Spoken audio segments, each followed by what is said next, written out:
Terima kasih, selamat pagi. Assalamualaikum warahmatullahi wabarakatuh. Shalom, salam sejahtera untuk kita semua.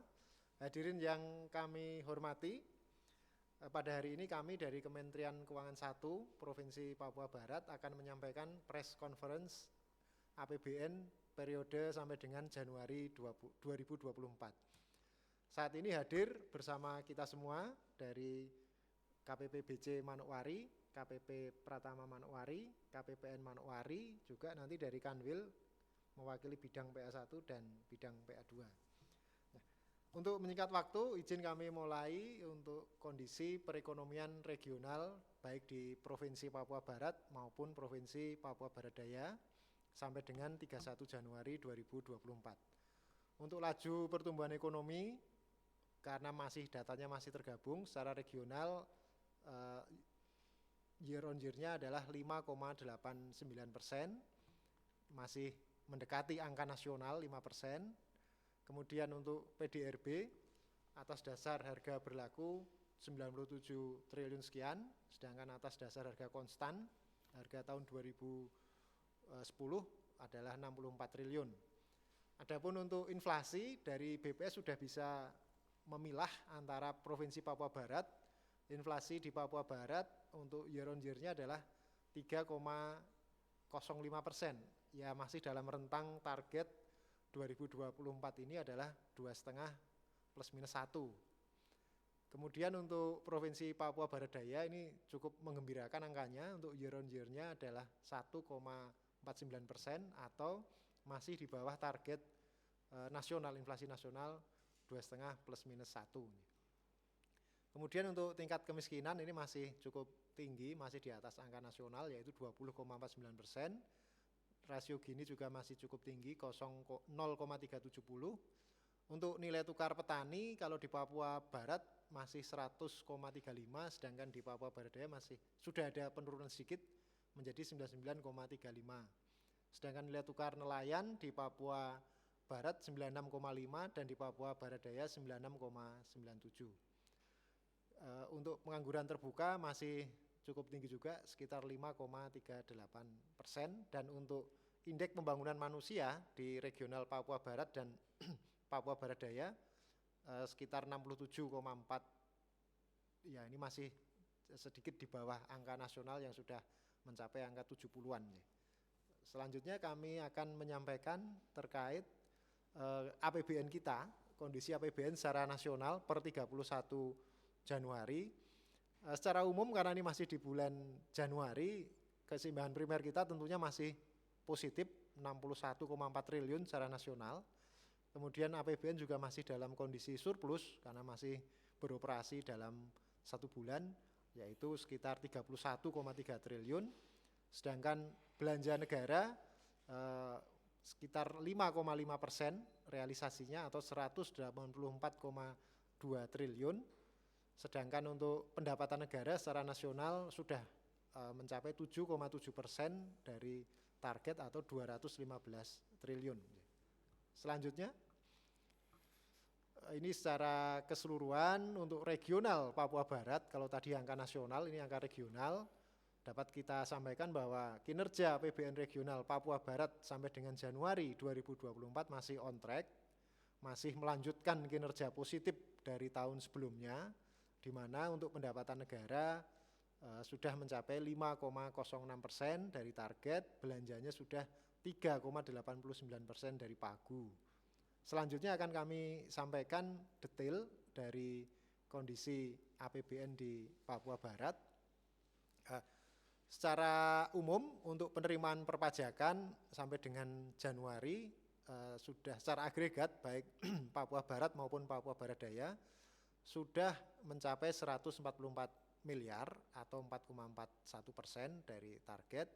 Adapun PNBP 35,11 miliar atau 12%, 12,76% dari target. Sehingga secara keseluruhan penerimaan dalam negeri kita di regional Papua Barat dan Papua Barat Daya secara agregat mencapai 179,39 miliar atau 5,06%. Selanjutnya akan kami sampaikan juga rincian dari belanja negara di wilayah Papua Barat. Untuk belanja pemerintah, belanja negara secara keseluruhan itu secara agregat baik Papua Barat maupun Papua Barat Daya sudah mencapai 1,1 triliun, 1,1 triliun atau sekitar 3,89%. Angka tersebut kalau kita breakdown untuk belanja pemerintah pusat 283 miliar. Ini untuk belanja sektoral, belanja pegawai, belanja barang, belanja modal, bansos, bantuan lainnya, belanja lainnya, atau sekitar 3,22%.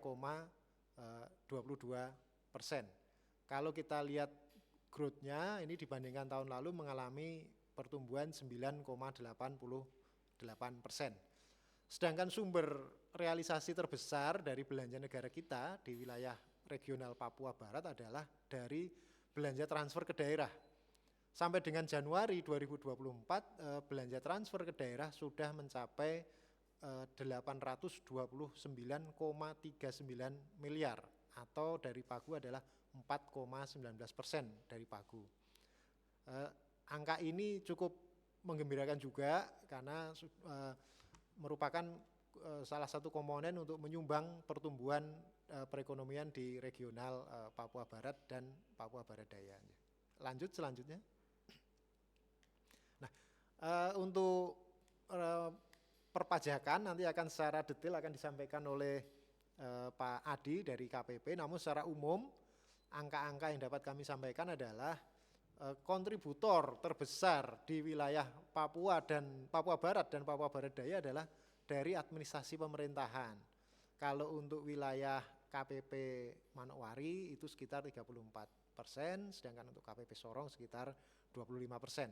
Sedangkan sumber kontributor terbesar dari wilayah Papua Barat dan Papua Barat Daya adalah pertambangan dan penggalian, dan juga tak kalah pentingnya adalah perdagangan besar dan eceran, serta juga aktivitas dari industri pengolahan, serta aktivitas keuangan dan asuransi. Nah, kemudian kalau kita bandingkan di periode Januari 2024 ini memang masih belum optimal karena memang masih di awal tahun dan nanti akan selalu diupayakan untuk pemenuhan target-targetnya. Selanjutnya, lanjut nanti akan disampaikan oleh bidang PA1. Lanjut, ini untuk KUR nanti akan disampaikan bidang PA2. Nah, mungkin karena dari kami sudah cukup, kami undang dari bidang PA1 dahulu untuk menyampaikan kondisi APBN khususnya di belanja sektoral, belanja pemerintah pusat. Kami persilahkan Pak Seni. Ya, terima kasih Pak Kandil. Assalamualaikum warahmatullahi wabarakatuh. Selamat pagi yang saya hormati Bapak Kepala Kanwil, Bapak-Bapak Kepala Unit atau yang mewakili, dan Bapak Ibu semuanya. Pada kesempatan kali ini saya akan menyampaikan realisasi terkait APBN hingga Januari 2024. Jadi kinerja belanja APBN ini terpengaruh sebagian besar karena kontraksi dari belanja TKD. Secara rincian bahwa pagu di tahun 2024 ini per Januari itu sebesar 28,64 triliun. Sedangkan realisasinya sebesar 1,11 triliun. Capaiannya itu sekitar 3,89%. Secara year on year atau berdasarkan dibandingkan dengan tahun lalu dengan periode yang sama itu mengalami penurunan sebesar 3,36%. Nah, berdasarkan Undang-Undang Keuangan Negara atau yang diturunkan ke dalam pelaksanaannya itu PP 8 secara kategori bahwa belanja negara ini akan dibagi dalam 3 kategori secara disclosure gitu ya, secara pengungkapan dibagi dalam 3 kategori. Satu kategorinya adalah berdasarkan ekonomi atau berdasarkan jenis belanja. Kalau dalam akuntansi itu biasanya kita sebut dengan berdasarkan akun. kemudian dibagi yang kedua ke dalam kategorinya berdasarkan adalah fungsi, subfungsi, dan yang ketiga adalah berdasarkan instansi, atau kita mungkin lebih familiar dengan pembagian secara kementerian gitu ya. Nah, yang pertama, kalau kita bagi secara jenis belanja atau ekonomi, maka di sini secara total belanja di tahun 2024 itu sebesar 8,8 triliun ya, 8,8 triliun. Nah, alokasi ini secara total mengalami penurunan sebesar 2,88% dibanding tahun 2023. Jadi year on year-nya turun sebesar 2,88%. Kalau kinerja realisasi belanja KL sama dengan Januari 2024, itu telah terrealisasi sebesar 283,77 miliar atau tumbuh nih. Kalau tadi turun, sekarang tumbuh 9,88% dibanding tahun 2023. Nah, kalau kita lihat secara total, maka hampir seluruhnya belanja yang ada di Kanwil Papua Barat ini mengalami kenaikan, yaitu belanja pegawai mengalami kenaikan sebesar 27,47% kalau dibandingkan dengan year on year tahun lalu ya. Terus belanja barang itu mengalami kenaikan juga, ini cukup signifikan kenaikannya sebesar 138,69%. Nah, namun demikian terdapat satu belanja, yaitu belanja modal, yaitu mengalami kontraksi yang cukup signifikan juga, ya, sebesar 98,90%. Nah, di antara penyebabnya ini adalah antara lain itu ada masalah di kelengkapan dokumen gitu ya, kelengkapan dokumen terkait dengan pencairan uang muka, terus ada beberapa juga satker yang mengalami masalah dalam pembebasan lahan. Terkait hal ini, Kanwil sudah melakukan koordinasi dengan satker-satker tersebut untuk mengatasi hal tersebut. Nah, di realisasi terbesar belanja pegawai, karena ini kan pegawai kan bersifat rutin gitu ya, jadi rutin itu karena sumbangsih terbesarnya itu adalah dari karena satker atau kementerian itu sudah sudah melengkapi dokumen-dokumennya sehingga secara teknis atau secara penyerapan tidak ada masalah. Namun yang perlu kita perhatikan adalah terkait belanja barang, karena belanja barang ini kan salah satunya untuk pemilu, dan ini adalah menjadi penyumbang terbesar, sumbangsi terbesar dalam hal ini, dalam belanja barang ini, karena mencapai, kalau kita lihat dari atas tadi, itu mencapai 138% ya kenaikannya, dan ini disumbang dari, kita kemarin sudah melakukan pemilihan umum, nah ini adalah salah satu penyumbang terbesarnya. Itu kalau dari belanja pemerintah pusat ya. Kalau kita lihat dari belanja TKD, ternyata mengalami penurunan juga. Kalau kita lihat secara rinciannya, ternyata persyaratan penyalurnya DAU yang blok grant itu pada bulan Januari belum dilengkapi oleh satu kabupaten. Dalam hal ini adalah dari Kabupaten Mebrat ya. Cuma kalau kita lihat per Februari itu sudah tidak ada masalah lagi karena sudah disalurkan gitu ya. Nah, kalau kita lihat slide selanjutnya, tadi kan belanja berdasarkan jenis belanja ya, atau berdasarkan ekonomi. Kalau kita lihat, kalau kita sekarang disclosure atau pengungkapannya ke belanja berdasarkan fungsi. Nah, fungsi ini kalau secara undang-undang itu terdapat dibagi dalam 11 fungsi. Cuma khusus di Kanwil Papua Barat ini kita hanya kebagian 10 fungsi.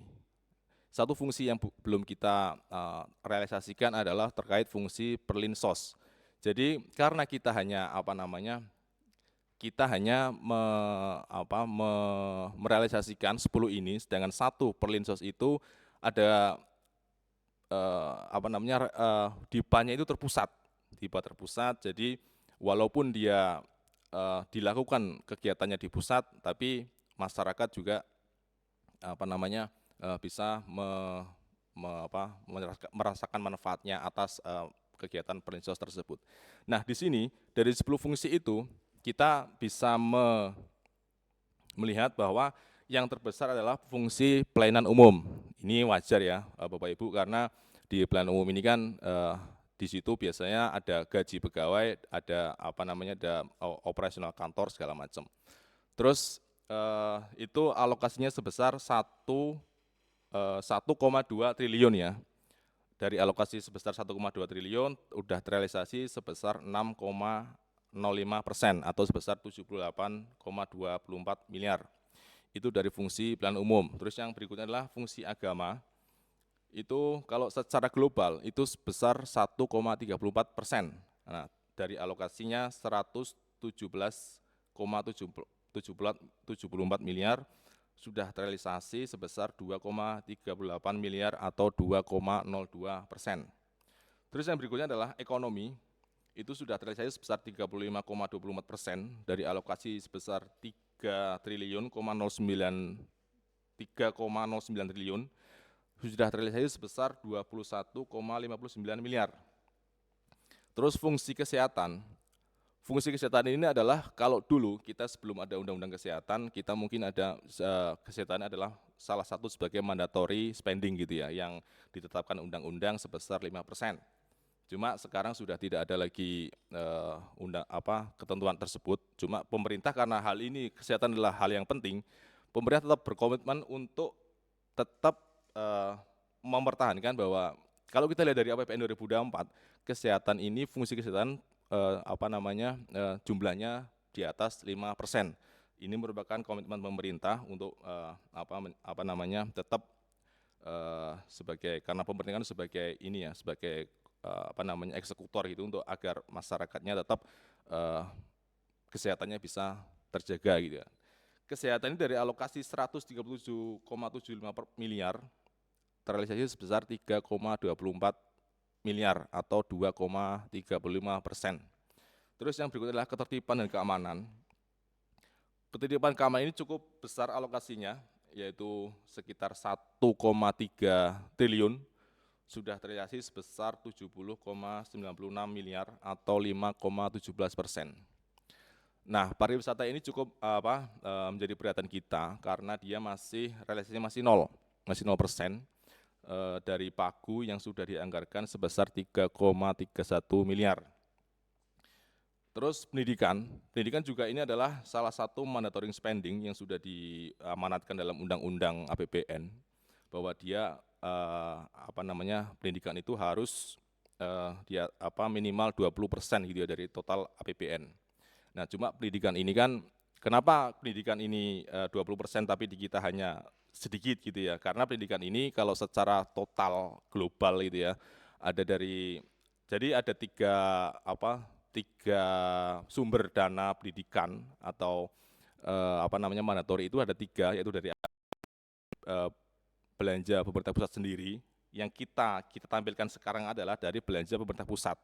Terus nanti ada dari TKD, yaitu dari pemerintah daerah, itu yang terkait dengan dana BOS ya, dan terkait dengan tunjangan kinerja guru. Terus dari pembiayaan itu terkait dengan LPDP ya, LPDP. Nah, di sini di BPP ini atau di belanja pemerintah pusat ini, fungsi pendidikan sudah alokasi yang sudah dianggarkan sebesar 841,97 miliar atau sudah terrealisasi sebesar 9,80 miliar. Terus lingkungan hidup ini dialokasi sebesar 215,81 miliar, sudah terrealisasi sebesar 3,50 miliar ya, atau 1,62% dari alokasinya. Kemudian pertahanan juga cukup besar karena dia harus kalau kita lihat pertahanan itu sangat penting ya. Kalau tadi ketertiban keamanan, polisi, Polri harus membelanjakan Almatsus gitu. Kalau sekarang alutsista, ini alokasinya cukup besar, yaitu 1,4 triliun dan sudah terrealisasi sebesar 94,07 miliar atau 6,64%. Kemudian terakhir adalah perumahan dan Fasum. Fasum ini juga masih 0%, realisasinya dari pagu sebesar 287,56 miliar. Dua hal ini, pariwisata dan Fasum ini menjadi perhatian kita, dan kita sudah berkoordinasi dengan satker masing-masing, satker terkait masalah apa yang dihadapi. Kita sudah melakukan beberapa tindak lanjut gitu ya, untuk selalu berkoordinasi dengan satker-satker tersebut. Nah, Melanjutkan ke slide berikutnya, kalau kita lihat tadi adalah belanja berdasarkan jenis belanja gitu ya, atau jenis ekonomi. Terus yang kedua adalah berdasarkan fungsi, dan sekarang adalah berdasarkan organisasi atau yang kita kenal dengan kementerian lembaga gitu ya. Kalau kita lihat di sini, karena Kanwil Papua Barat ini terbagi dalam 2 provinsi ya, yaitu Papua Barat dan Papua Barat Daya. Kalau kita lihat Papua Barat itu yang paling besar adalah PUPR ya. PUPR karena dia adalah sebagai penanggung jawab istilahnya infrastruktur di Indonesia ini, khususnya di Papua Barat. Dia mempunyai pagu paling besar. Pagunya sebesar 1,8 triliun. Namun realisasinya baru sedikit nih, yaitu 0,34 triliun. Kenapa? Karena tadi ada beberapa kontrak yang belum bisa dilakukan, ada dokumen-dokumen seperti jaminan uang muka yang belum bisa dilakukan, dan ada masalah pembebasan lahan seperti yang terjadi di pembangunan jalan di Rendani, di Manokwari. Terus yang berikutnya adalah kalau kita lihat di Papua Barat adalah Kemenhan. Kemenhan juga mempunyai pagu yang cukup besar, sekitar 803 miliar, dan terrealisasi sebesar 50,89 miliar. Yang berikutnya adalah dari Polri, ya, sebesar 689,90 miliar, yang sudah terrealisasi sebesar 38,15 miliar. Yang selanjutnya adalah dari Kemendikbud, 401 miliar, dan berikutnya adalah Bawaslu. Nah, khusus di Papua Barat Daya, ini kalau kita lihat cukup berbeda dari Manokwari, dari Papua Barat. Kalau dari Papua Barat itulah yang terbesar adalah dari PUPR. Cuma yang di Papua Barat Daya ini yang terbesar adalah dari Kemenhub. Kemenhub juga mempunyai peran penting karena kita tahu sendiri bahwa Indonesia, khususnya Papua ini kan berhubungan itu sangat penting ya untuk menghubungkan satu aktivitas dari satu masyarakat ke posisi satu ke posisi lainnya harus punya kalau kita lihat di sini yang paling banyak adalah dari bandara dan pelabuhan. Makanya kalau kita lihat di sini alokasinya sangat besar. Dari Kemenhub atau dari perhubungan ini, anggaran yang dialokasikan sebesar 670,58 miliar dan sudah terrealisasi sebesar 7,4 miliar. Kemudian Kemenhan, lagi-lagi Kemenhan nomor 2, 613,63 miliar, sudah terrealisasi sebesar 43,17 miliar. Nah, ini juga menjadi perhatian kita. Yang ketiga ini adalah PUPR, karena dia punya pagu yang cukup besar, cuma dia realisasinya masih 0. Nah, kemudian yang berikutnya adalah KPU nih, karena KPU itu kan kita tahu sendiri bahwa KPU ini kemarin sudah berhasil melaksanakan hajatan besar nasional ya, pemilu Pileg dan Capres itu mempunyai alokasi sebesar 332,95 miliar dan sudah terrealisasi sebesar 11,04 miliar. Kemudian yang terbesar nomor 5 di Papua Barat Daya ini adalah Polri ya. Polri itu mempunyai pagu alokasi 307,22 miliar dan sudah terrealisasi sebesar 20,18 miliar. Itu pembagian dari per provinsi. Sedangkan kalau kita lihat dari pembagian jika digabungkan maka sebenarnya kalau secara angka tidak jauh berbeda, karena yang pertama adalah yang paling besar adalah dari PUPR. Itu kalau kita lihat dari data pagunya itu sebesar hampir 2T nih, 1,945 triliun. Yang kemudian adalah dari Kemenhan. Kemenhan itu hampir 1,5 T ya, 1,417 triliun. Kemudian adalah dari Polri, terus Kemenhub, dan dari KPU, karena KPU juga secara nasional juga melaksanakan pemilu secara serentak. Mungkin itu saja yang dapat kami sampaikan, Pak Kanwil. Terima kasih atas kesempatannya. Ya, terima kasih Pak Seni atas paparan terkait kinerja belanja pemerintah pusat. Selanjutnya kami undang Pak Jihad untuk menyampaikan perkembangan atau kondisi transfer ke daerah. Silahkan Pak Jiat.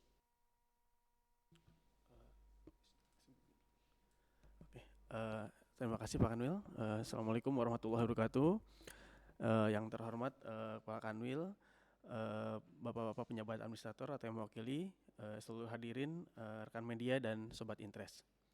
Pada kesempatan ini izinkan saya menyampaikan laporan atau progres terkait dengan dukungan permodalan UMKM dan transfer ke daerah di regional Papua Barat.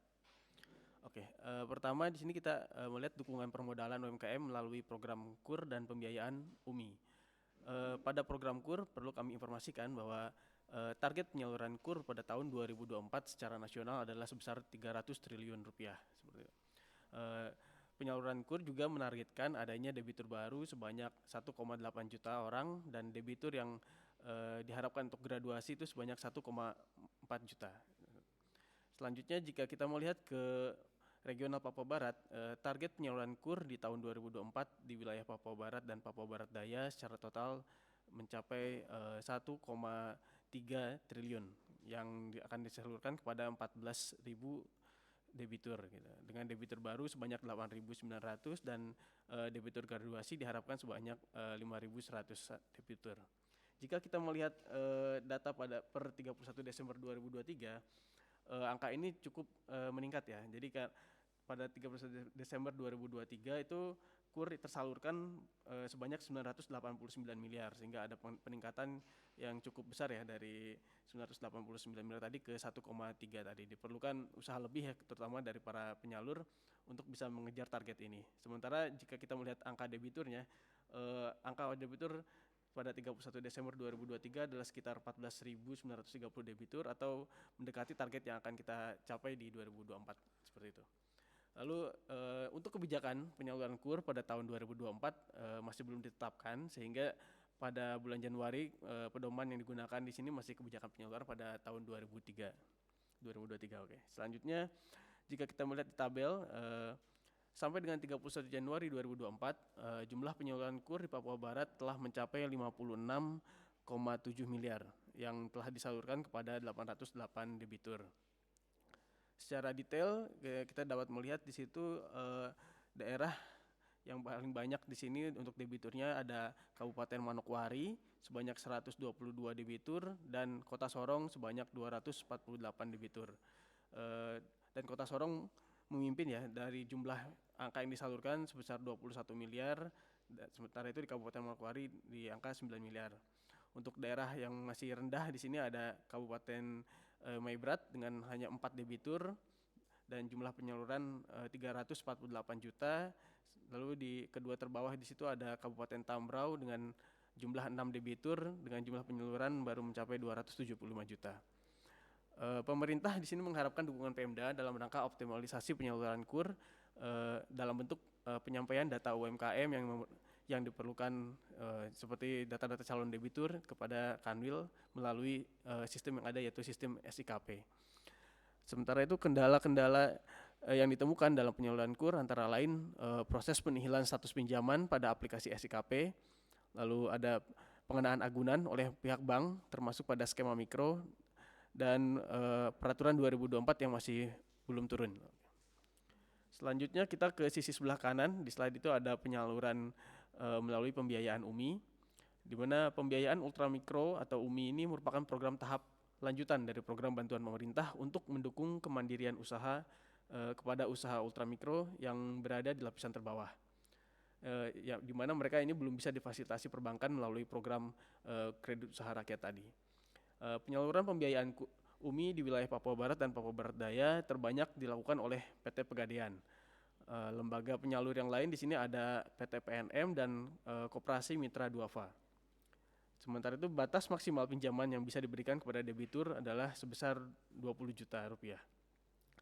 Dalam rangka pemberdayaan UMKM melalui optimalisasi penyaluran pembiayaan UMI, pemerintah daerah diharapkan dapat mendukung dalam bentuk seperti membantu meningkatkan jumlah penyalur, misalnya dengan menyampaikan data koperasi yang berpotensi menyalurkan pembiayaan UMI kepada Kanwil DJPB, serta membantu menekan tingkat suku bunga pembiayaan UMI dengan kerjasama pemberian subsidi bunga dan atau imbal jasa penjaminan dengan pusat investasi pemerintah.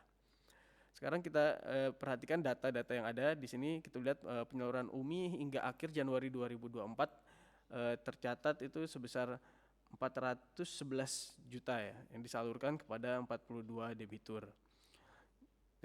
Penyaluran di sini nyaris seluruhnya dilakukan oleh PT Pegadaian, dengan sebagian besar debitur berkedudukan di Kota Sorong dan Kabupaten Manokwari. Ini sama ya dengan kita lihat tadi secara kur, di mana yang memimpin banyaknya jumlah debitur itu adalah di Kota Sorong dan Kabupaten Manokwari. Hal ini menjadi umum ya, tidak aneh karena memang Kota Sorong sebagai pusat perekonomian dan Kabupaten Manokwari mungkin juga seperti itu. Selanjutnya penyaluran per kabupaten kota, jika kita lihat lebih detail tadi yang paling kecil itu ada di Kabupaten Teluk Mondama, di mana hanya ada satu jumlah debitur dengan jumlah pinjaman sebesar Rp17.500.000. Kendala penyaluran pembiayaan UMI antara lain adalah preferensi masyarakat yang lebih memilih kur skema Supermi karena bunga yang kecil, serta kemudahan akses mendapatkan pembiayaan, serta kedekatan yang telah lama terjalin dengan lembaga perbankan dibandingkan lembaga non-bank. Selain itu, tentunya sebaran kantor layanan yang sedikit dan daya penetrasi yang rendah dari agen penyalur membuat volume penyaluran UMI jauh lebih kecil jika dibandingkan dengan kur. Oke, next. Ya, selanjutnya saya akan coba menjelaskan mengenai kinerja penyaluran TKD di Provinsi Papua Barat dan Papua Barat Daya sampai dengan 31 Januari 2024.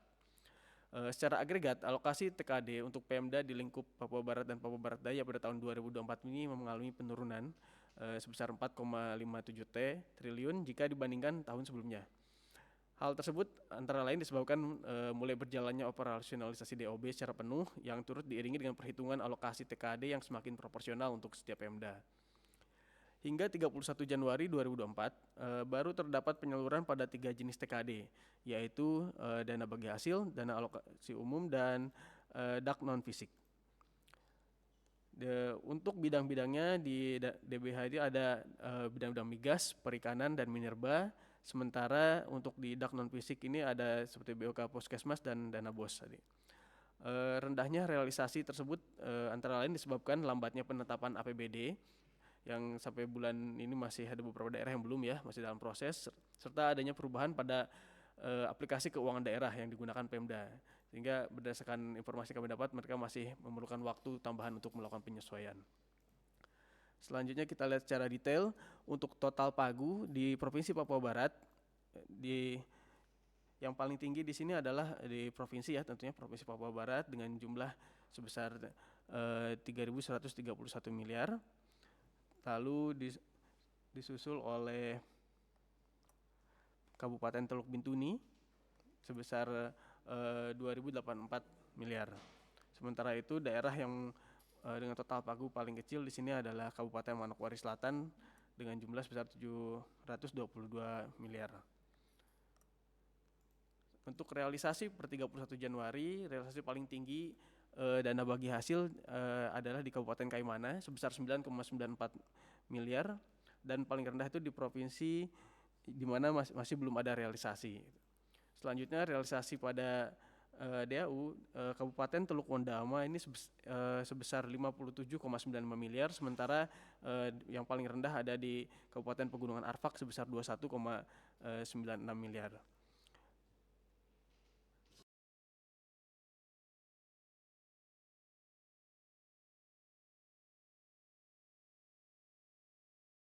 Sementara yang paling rendah adalah di Provinsi Papua Barat, di mana belum ada realisasi.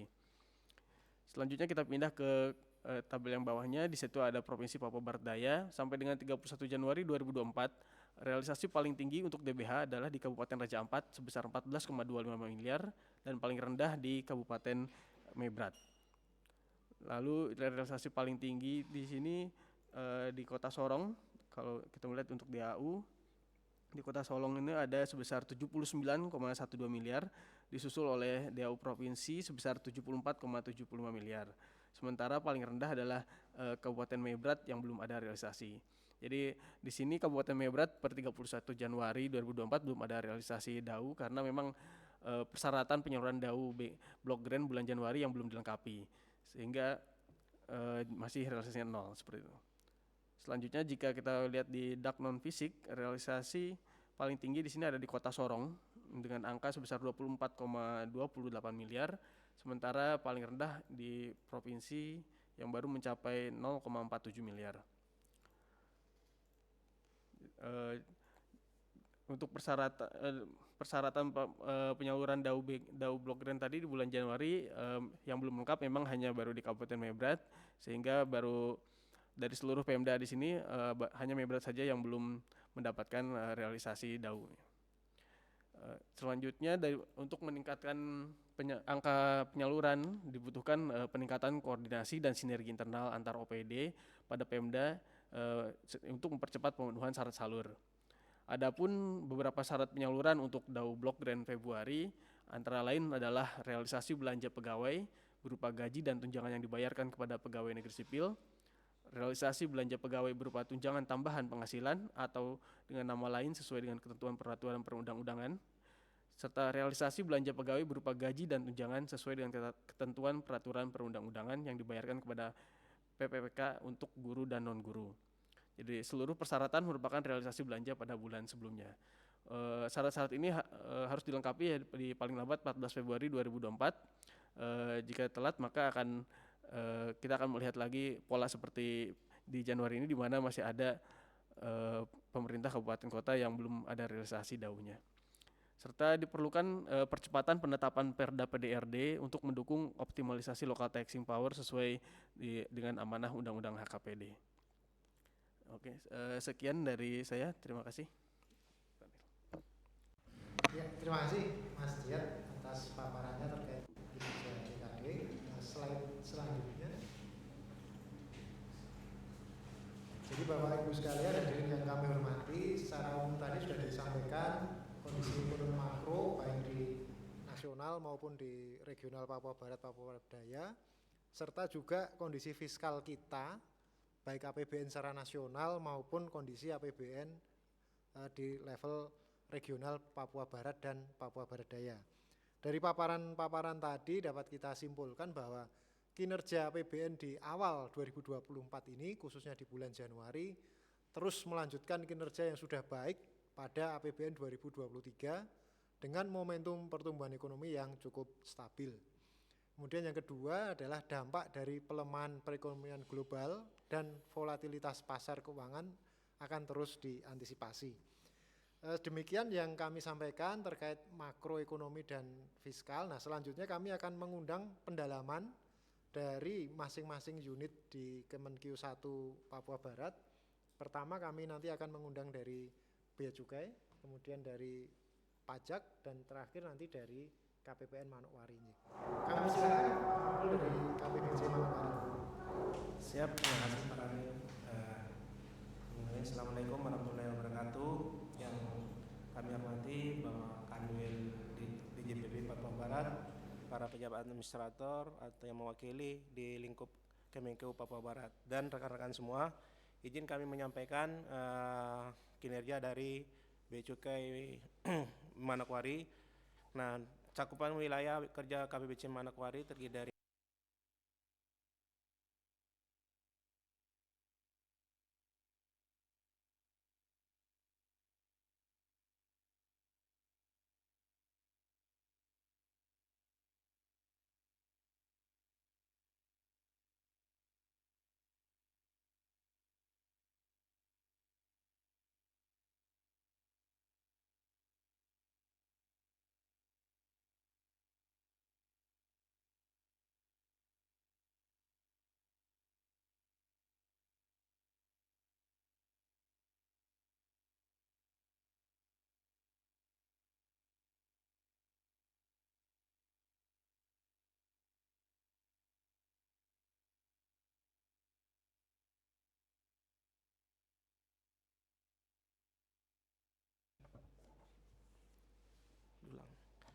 kami ulang, biaya masuk impor yang dimana dari Gipsum itu sebesar 1,14 miliar, kemudian dari registrasi IMEI itu 324.000, kemudian pajak dalam rangka impor yaitu PPN impor sebesar 2,6 miliar, kemudian PPh 22 impor sebesar 599 juta.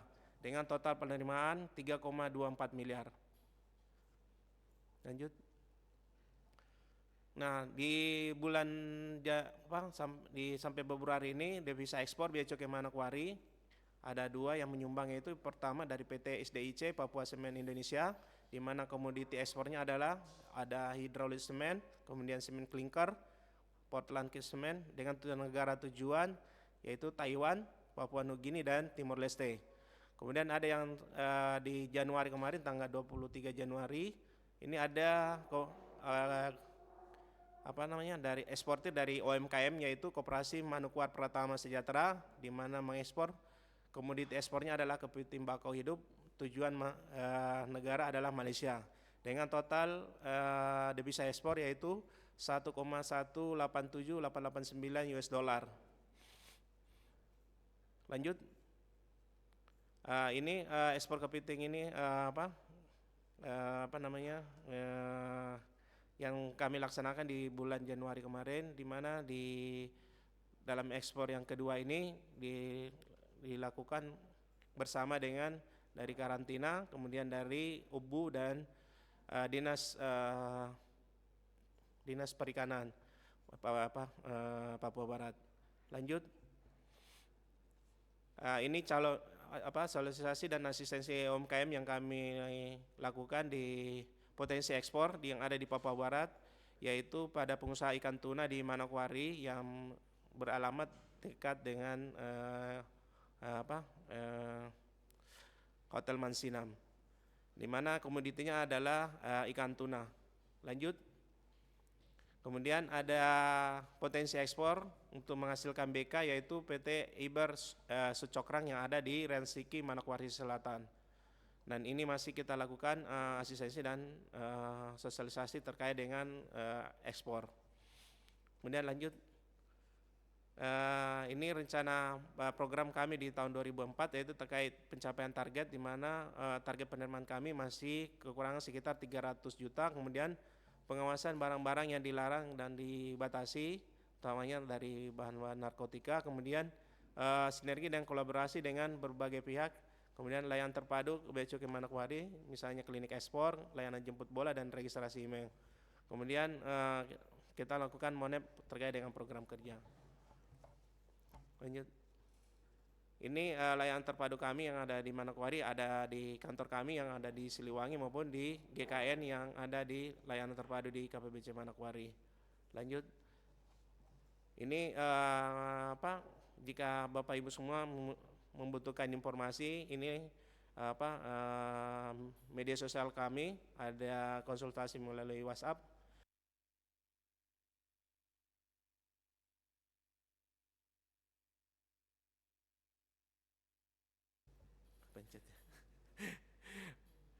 Mungkin itu yang kami dari Bea Cukai Manokwari. Demikian Pak Kanil. Assalamualaikum warahmatullahi wabarakatuh. Terima kasih Pak Makbul dari Bea Cukai. Selanjutnya kami undang Pak Adib untuk menyampaikan pendalaman terkait perpajakan. Silakan Pak Adib. Baik, terima kasih Pak atas kesempatannya. Mohon izin pada Pak Fux selaku Kepala Kanwil Dirjen Perbendaharaan Papua Barat, yang saya hormati juga para kepala unit di lingkungan Kementerian Keuangan di Papua Barat dan juga Papua Barat Daya. Izinkan saya mewakili dari KPP Pratama Manokwari untuk menyampaikan sedikit tentang pendalaman kinerja pendapatan, terutamanya dari perpajakan untuk periode Januari dan Februari sebenarnya di awal tahun 2024 ini. Mungkin boleh dimulai slide-nya. Nah, ini wilayah kerja cakupan kami KPP Pratama Manokwari di Papua Barat, sedangkan sisanya ada di Papua Barat Daya di KPP Pratama Sorong. Wilayah cakupan kami agak sama atau mirip dengan cakupan wilayah KPPN Manokwari, Pak. Tidak ada perbedaan dari sisi Pemdanya. Jadi agak berjalan inline dengan apa yang mungkin belanja dan yang ini dilakukan oleh KPPN. Next mungkin. Nah, secara komposisi penerimaan terbesar kami itu memang masih berpusat di Kabupaten Manokwari, di mana di situ sangat ditopang oleh administrasi pemerintah, terutamanya dari Provinsi Papua Barat dan juga Kabupaten Manokwari serta instansi vertikal sebenarnya, kementerian dan lembaga. Baru kemudian kedua ada di Kabupaten Teluk Bintuni. Di situ juga ditopang oleh administrasi pemerintahan, yaitu spending dari Pemkab Teluk Bintuni dan juga industri pertambangan dan penggalian, yaitu BP Berau, LNG Tangguh dan vendornya. Baru kemudian sisanya dibagi rata oleh 3 wilayah ya Pak, dari Teluk Wondama, kemudian Pegunungan Arfak, dan yang terkecil ada di Manokwari Selatan. Itu secara komposisi penerimaan di KPP Pratama Manokwari. Next mungkin. Nah, ini komposisi SDM kami ada 74 pegawai, mungkin masih didominasi oleh Gen Y, jadi Gen Z masih, ini dampak ini juga mungkin Pak, kayaknya zero growth gitu, jadi Gen Z-nya berkurang. Boleh di skip mungkin ini Mas. Baik, masuk ke kinerja penerimaan.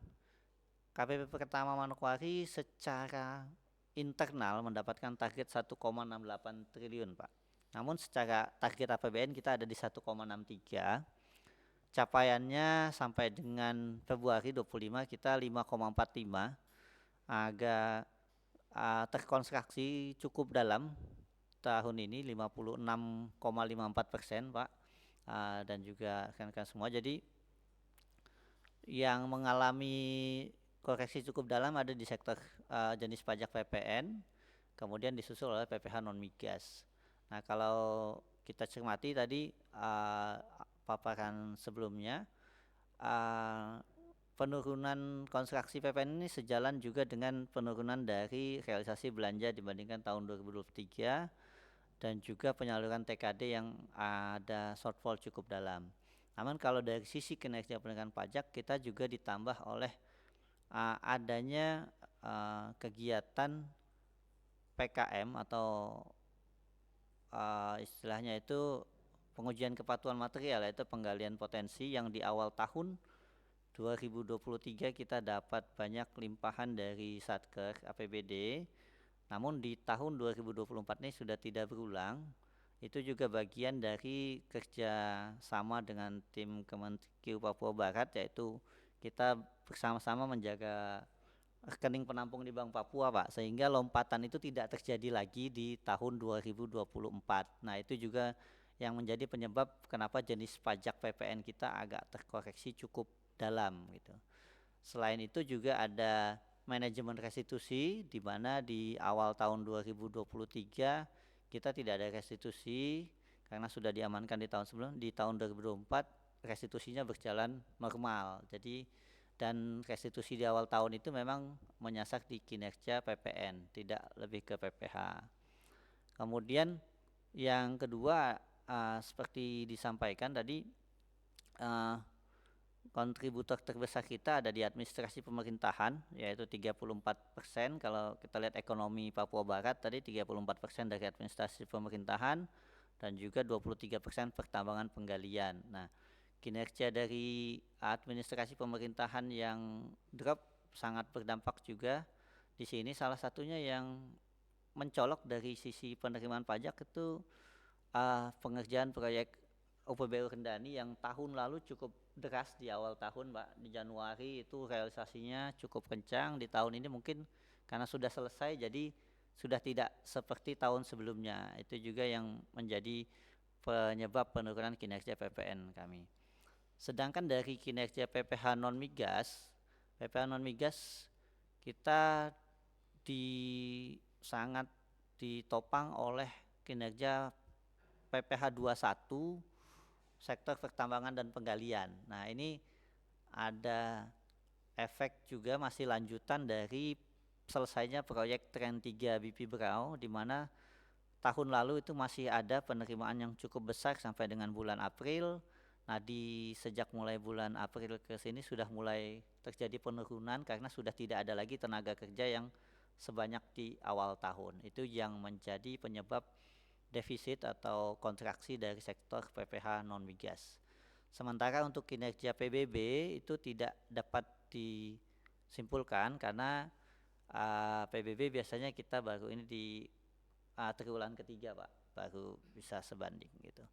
Sedangkan untuk PPM dan PKM kita belum ada pendefinisian target sehingga belum ada evaluasinya. Namun secara garis besar kinerja penerimaan ini masih on the track Pak. Secara nasional juga kita kendalanya sama, restitusi yang cukup besar di awal tahun dan juga penurunan PPN secara nasional karena beberapa proyek yang tidak berulang di tahun 2024 secara jangkauannya. Mungkin itu yang dapat kami sampaikan terkait penerimaan pajak. Kurang lebihnya saya mohon maaf. Terima kasih. Assalamualaikum warahmatullahi wabarakatuh. Ya, terima kasih Pak Adi atas pemaparan mengenai detail kondisi perpajakan kita di Manokwari. Selanjutnya kami undang dari KPPN Manokwari. Silakan Pak Roni untuk menyampaikan paparan. Terima kasih. Assalamualaikum warahmatullahi wabarakatuh. Selamat pagi, salam sejahtera untuk kita semua. Yang kami hormati Bapak Kepala Kanwil Ditjen Perbendaraan Provinsi Papua Barat. Kemudian yang kami hormati juga Bapak Pimpinan Unit atau yang mewakili. Izinkan saya mewakili dari KPPN Manokwari untuk menyampaikan terkait dengan kinerja pelaksanaan anggaran sampai dengan Januari 2024. Mohon izin, next. KPPN Manokwari pada tahun 2024 di awal tahun mendapatkan alokasi pagu belanja dengan pembagian wilayah kerja yang pertama itu terdapat 41 kementerian lembaga yang kami layani dengan total 214 satuan kerja, dan wilayah kerja untuk KPPN Manokwari seperti yang disampaikan tadi sebelumnya oleh KPP Manokwari itu ada 1 provinsi dan 5 kabupaten yang ada di Provinsi Papua Barat. Alokasi kementerian lembaga untuk bagian anggaran kementerian lembaga dan BABUN non TKD di tahun 2024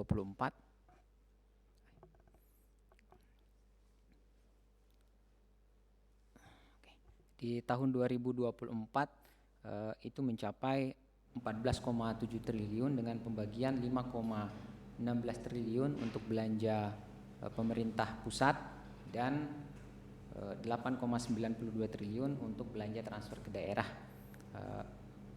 Dibandingkan dengan alokasi tahun 2023 secara total terjadi penurunan alokasi pagu sebesar kurang lebih 15% dari 16,74 triliun pada tahun 2023 menjadi 14,7 triliun pada tahun 2024. Penurunan signifikan tersebut terjadi karena total alokasi transfer ke daerah pada tahun 2024 lebih rendah, kurang lebih 23% dari tahun sebelumnya, yaitu 8,92 triliun dibanding 11,58 triliun pada tahun anggaran sebelumnya. Mungkin kita lanjut.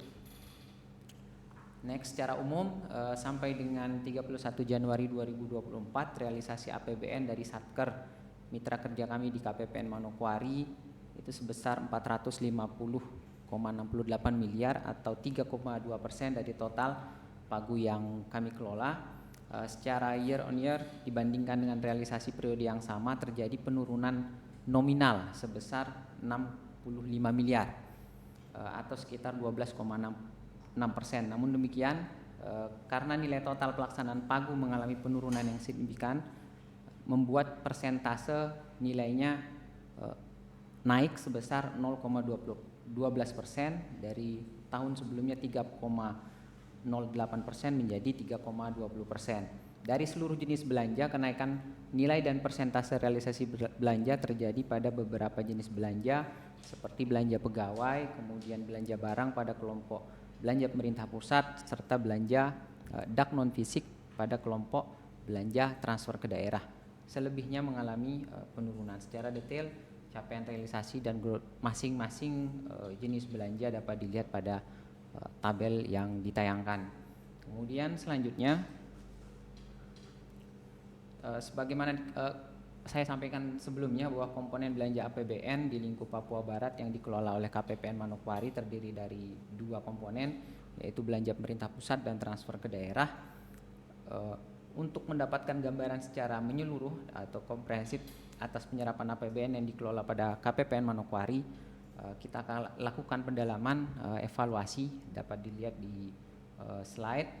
Yang pertama terkait dengan kinerja penyerapan KL berdasarkan jenis belanja dan KL pengelola atau pengguna anggaran, dapat diambil beberapa penjelasan. Yang pertama dari segi pendekatan belanja, bahwa belanja pegawai mengalami penyerapan tertinggi dengan nilai 87 miliar atau 6,3% dari pagu, sementara belanja sosial menjadi belanja dengan nilai terendah yaitu masih 0% karena belum adanya realisasi penyaluran yang dilakukan selama bulan Januari. Bila ditelaah secara lebih mendalam setiap kelompok jenis belanja, maka dapat dilihat rincian kinerja realisasi anggaran per kelompok jenis belanja.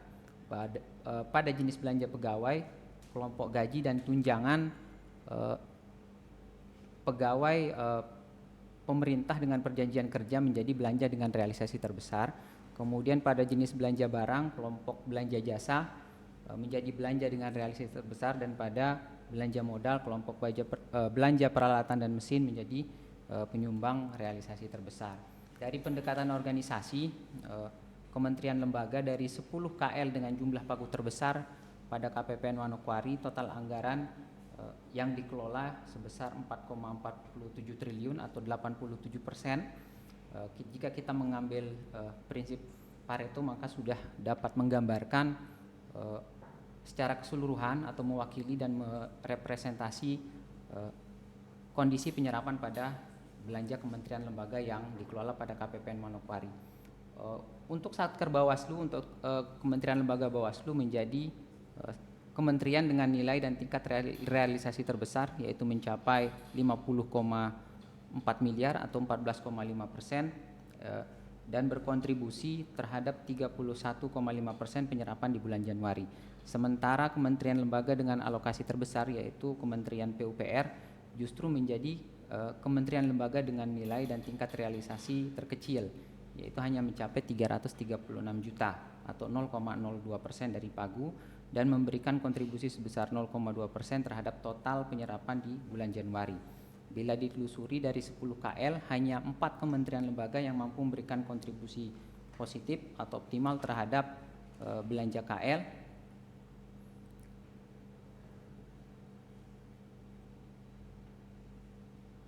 Kemudian selanjutnya, ke slide selanjutnya, untuk penyerapan belanja TKD dapat kita lihat pada slide bahwa realisasi terbesar itu berasal dari dana bantuan operasional, operasional sekolah dan penyelenggaraan pendidikan anak usia dini dengan serapan 46,5% dan 42,5%, yang di selanjutnya transfer dana bagi hasil 20%, dan untuk dana bagi hasil perikanan 15%, sedangkan dana alokasi umum serapannya masih sebesar 7,5%. Meskipun secara rupiah nilai yang terbesar adalah dana alokasi umum sebesar 224 miliar. Kemudian selanjutnya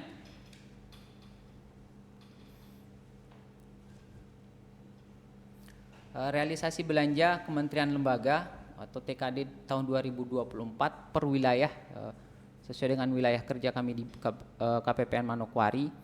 Kabupaten Teluk Bintuni mengalami persentase tertinggi penyerapan, yaitu sebesar 6,13% untuk belanja kementerian lembaga, dan Kabupaten Teluk Kondama untuk transfer TKD dengan persentase penyerapan 7,13%. Sedangkan pemerintah daerah yang memiliki persentase paling rendah untuk kementerian lembaga dan transfer ke daerah adalah Provinsi Papua Barat dengan persentase 3,13% dan TKD 1,25% dan untuk Kabupaten Manokwari sebesar 3,13%.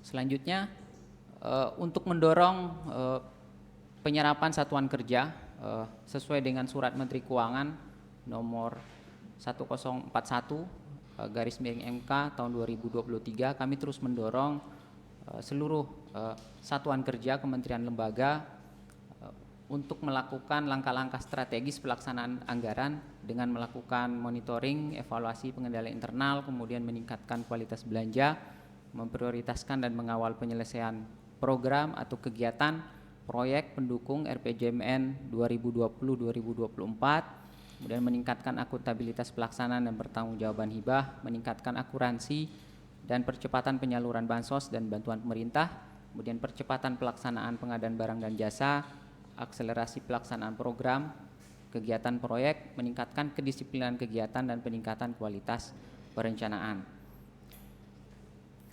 Mungkin demikian yang dapat kami sampaikan terkait dengan kinerja pelaksanaan anggaran pada KPPN Manokwari. Demikian yang saya sampaikan. Mohon maaf dan terima kasih. Assalamualaikum warahmatullahi wabarakatuh. Terima kasih Pak Roni atas paparannya tentang kinerja di wilayah KPPN Manokwari. Bapak Ibu sekalian hadirin yang kami hormati, demikian kami sudah menyampaikan secara umum terkait makroekonomi, fiskal, dan juga secara detail dari sisi penerimaan perpajakan, penerimaan cukai, dan juga dari belanja, baik belanja pusat maupun belanja belanja TKD. Secara umum sekali lagi perekonomian di nasional sudah cukup menuju tren yang positif, stabil, akan kita pertahankan, dan kami sangat mengharapkan dukungan dari Bapak Ibu hadirin sekalian, wajib pajak, satuan kerja untuk mensukseskan program pembangunan di bumi Papua Barat, bumi Kasuari ini. Dan tentunya ini untuk mewujudkan pembangunan pertumbuhan ekonomi yang berkelanjutan, produktif, dan tentu saja akuntabel.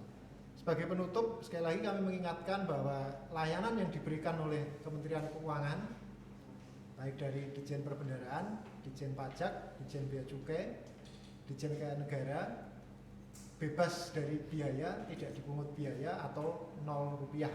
Kami sangat mengharapkan nilai-nilai integritas yang menjadi nilai tertinggi dalam pelaksanaan tugas kami akan juga mendapat dukungan dari Bapak Ibu hadirin semua, dari wajib pajak, satuan kerja maupun seluruh masyarakat.